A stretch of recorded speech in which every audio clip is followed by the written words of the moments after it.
I always think it's important to wear whatever you need to so that you feel safe, because if you feel safe, you can actually relax. So, if we were carrying that tray of kittens, weren't we? And remember that the purpose of our arms in this position, there's actually lots of reasons, but if we're reaching forward with our arms, it's going to keep our body weight very slightly forward, which is great because we don't want to be falling backwards. So we want to be in this position reaching forward.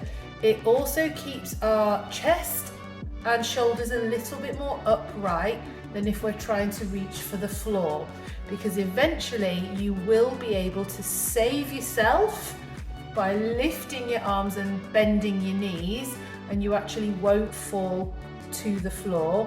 But while we're learning what to do, I think that's really useful to practice, because it's learning that this is a safe position. So just to remind ourselves what to do, we can do this without skates on, we can do this with one skate on, but teaching our body that we're going down and not back is really key.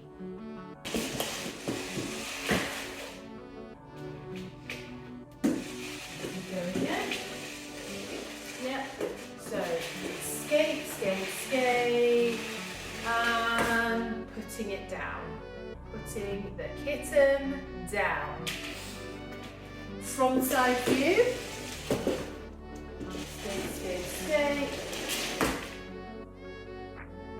As we are skating across a space, we're looking at fixed points within the space that we can return to again and again.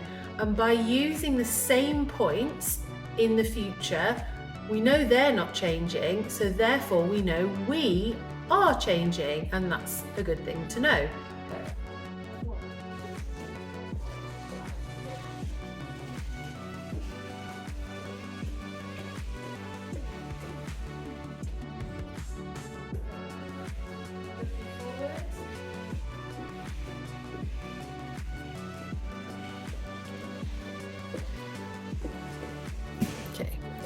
So you can see that I am doing penguin pushes, which is that constant push, push, push. It's actually something that we want to use just to get started. It's not something we want to be doing for the long term, because it's not very effective and it doesn't give us time to breathe. We want to develop a push and glide.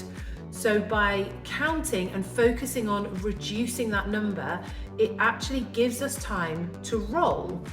I really only want to push when I can feel myself slowing down, but the longer that you practice balancing on one foot for, the more confident you'll feel in the long term. So it's a really, really useful thing to practice.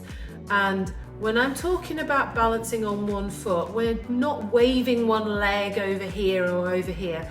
We're just trying to hover it off the floor like millimeters. By feeling that you can balance on one skate, it will mean that your glide will be more confident and you'll cut those numbers of pushes right down in your fixed space.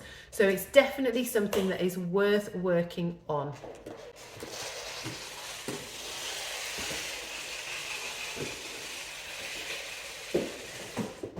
To start with,